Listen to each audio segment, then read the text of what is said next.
you told your friend you're not okay? And tell me what's wrong and why you never said you felt that way. And guess you're trying to stay strong and fake a smile until 안녕하세요, 명상의 시간입니다.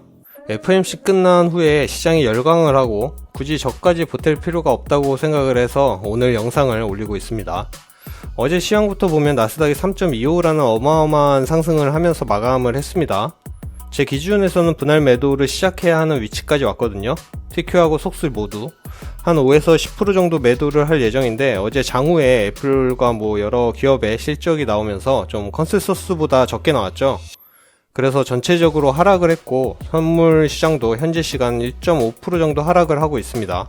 몇 가지 소식부터 보고 종합적인 이야기를 드리도록 할게요. 현재 저와 저희 크루들의 생각은 현재 시장이 굉장히 비정상적이라고 이야기를 하는데, 언제는 주식시장이 정상적인 게 얼마나 있었을까 그런 생각도 합니다.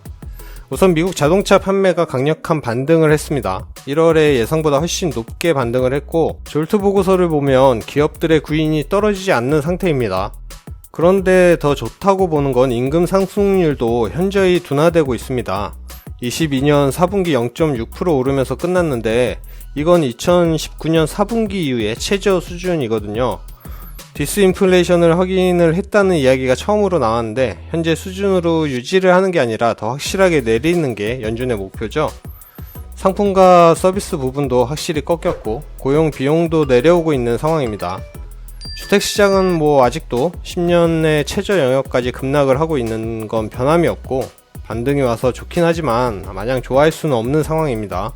그냥 저의 생각이니까 각자만의 생각들이 다 다르시겠죠. S&P 500의 EPS 성장률의 변화율을 보면 이전에 많이 선행을 했습니다.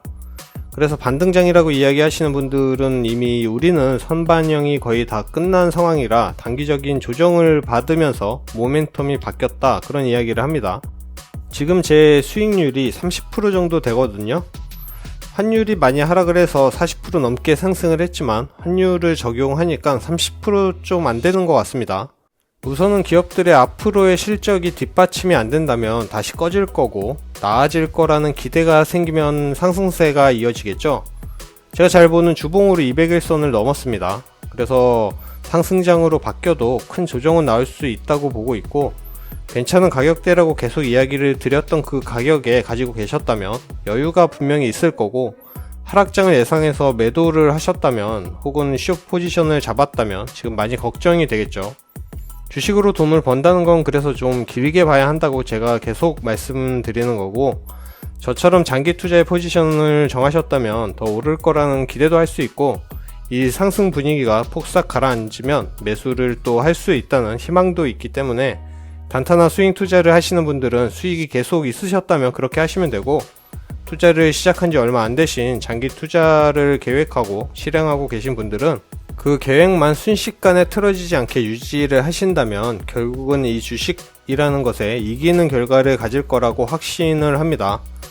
TQ의 차트를 보면 제가 분할 매도 영역에 들어왔죠. 프리마켓과 장 초반에 나오는 지표를 보니까 너무 좀 제 생각에는 좋더라고요. 고용은 강한데 시간당 평균 임금, 그러니까 고용 비용이 하락을 하는 걸 보고 미국 시장은 아직은 탄탄하구나, 그걸 느꼈습니다. 하지만 이게 이어진다면 더 많은 일을 구해야 하고 더 많은 시간을 일을 해야 하고, 그러면 소비가 더 줄어들 거고 흔히 말하는 팍팍한 삶이 되겠죠.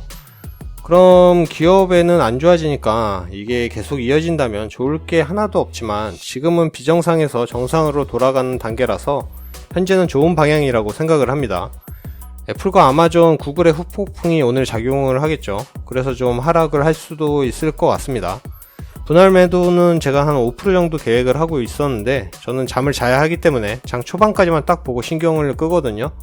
분위기를 봐서 매도를 할지 말지를 정하게 될 것 같습니다. 저는 나스닥 지수 8,000까지 이미 계획이 다 있기 때문에 하락을 하고 말고는 별로 신경을 덜 쓰는 편이라서, 물론 이렇게 상승을 하면 기분은 좋죠. 하지만 하락을 해도 좋습니다. 제가 가장 싫어하는 게 3개월째 그런 건데, 제가 보는 구간에서 행보하는 게 가장 스트레스를 받는 상황이거든요. 그런데 또 그럴 가능성이 생겨서 굉장히 스트레스 수치가 올라가고 있습니다. 그리고 댓글로 요즘 확신이 약해진 목소리를 느끼신 것 같아서 이야기를 드리면, 제가 좀 차분하게 이야기를 하려고 노력하고 있었거든요. 그래서 텐션이 막 올라가면 멈췄다가 다시 녹음하고 그랬는데 기존에 비해서 힘이 없다고 느끼실 수 있으실 것 같습니다. 그래서 그냥 또 평소대로 할 건데, 저는 확신이 꺾이면 이야기를 드릴 거고 제 계획은 변함이 없다, 그걸 강조 드립니다. 그래서 항상 본인의 계획이 뭔가 잘못된 게 없을까를 다른 사람과 공유하고 바꿀 게 있으면 바꾸고, 팔랑귀가 되시라는 게 아니고 항상 리스크 관리를 해야 한다고 생각을 합니다. 그래서 저에게도 공유 항상 해주시고 저도 계속 말씀드리고 그러면 좋겠습니다. 조금의 도움이 되셨다면 구독, 좋아요 부탁드립니다. 오늘 하루도 조금만 더 고생하시고 고생 많으셨고 푹 쉬시는 저녁 시간 되시길 바랍니다. 그럼 내일 만나요.